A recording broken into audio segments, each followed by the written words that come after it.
pas seulement de physique. Il y a le corps, il y a l'âme et l'esprit. Si toi, tu te bats seulement à nourrir le corps, à vêtir le corps, tu ne t'occupes pas de ton âme et de ton esprit, tu ne vis pas dans ton plein potentiel. Alléluia. Amen. Tu ne vis pas dans ton plein potentiel. Écoute un secret. L'homme a plusieurs bouches qui nourrissent sa vie. Alléluia. La première bouche, c'est cette bouche ici physique. Mais il y a aussi une bouche spirituelle. Alléluia. Qui nourrit ta vie spirituelle pour que tu grandisses. Il y a aussi la bouche de l'âme qui nourrit ton âme. La Bible dit ceci. Je ne sais pas si je vais bien le dire en français. Jean 10.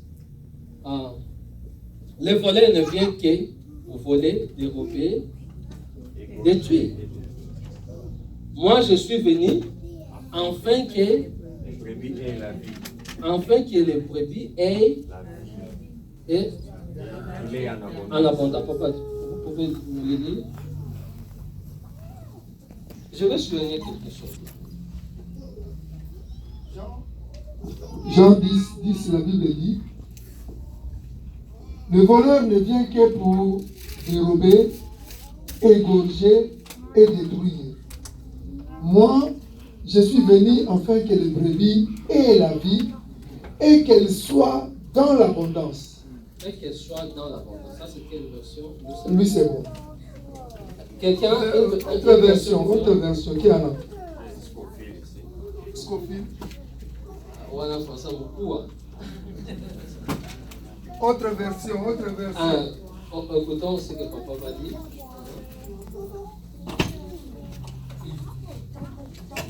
Jean 10.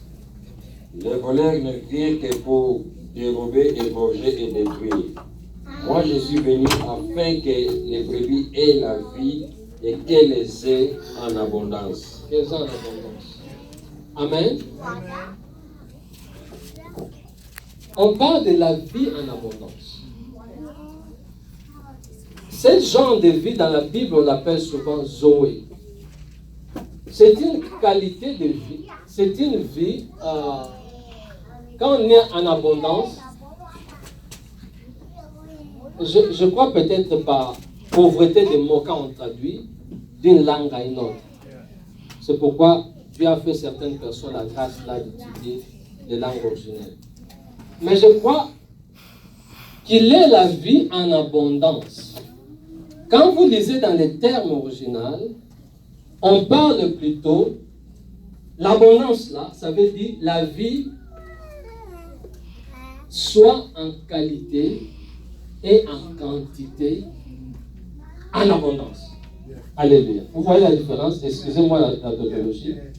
C'est une abondance en qualité et en quantité. C'est-à-dire, c'est pas seulement de vivre une longue vie, mais quel genre de vie que tu vis? Alléluia. Job, quand il a beaucoup souffert, qu'est-ce qu'il a demandé? Donne-moi la mort. À quoi bon de vivre 100 ans si tu vas vivre dans les souffrances? Alléluia.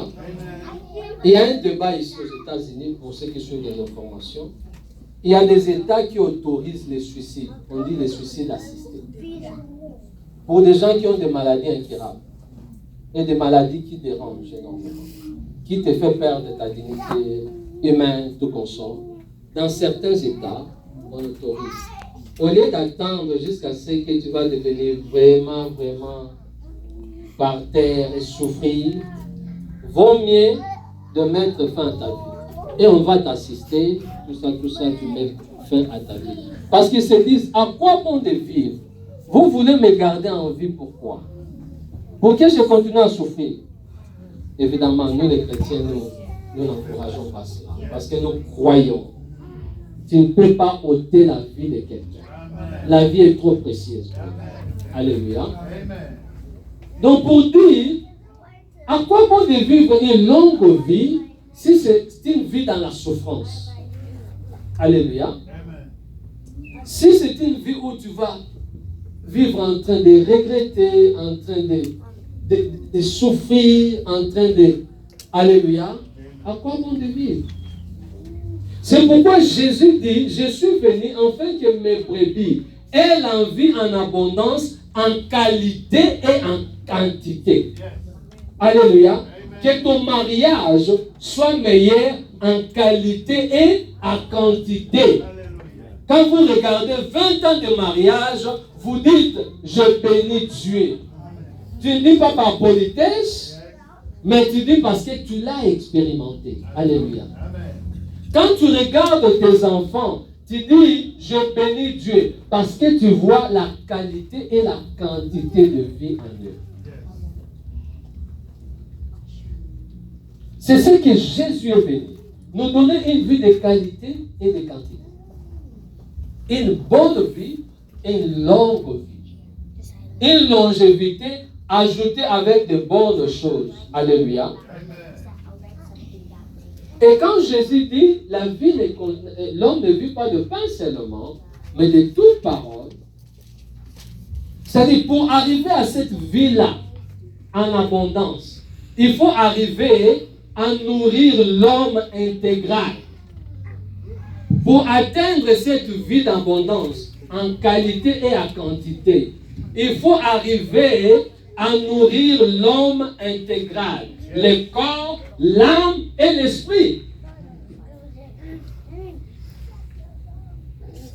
Il y a beaucoup de parents qui croient que leur travail c'est seulement nourrir et vêtir les enfants. Amen. Non. C'est plus que ça. Vous devez nourrir leur âme. Vous devez nourrir leur esprit. Âme, c'est quoi? Âme, c'est le lieu de nos émotions et des sentiments. C'est là où notre personnalité reste. C'est ça notre âme. Et comment on peut développer la personnalité de l'enfant? C'est en parlant de bonnes choses à l'enfant. Il y a beaucoup de parents qui n'ont même pas le temps d'engager une conversation avec les enfants.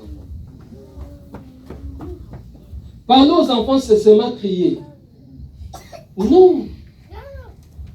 Nous autres, on a été élevés où on criait seulement sur nous.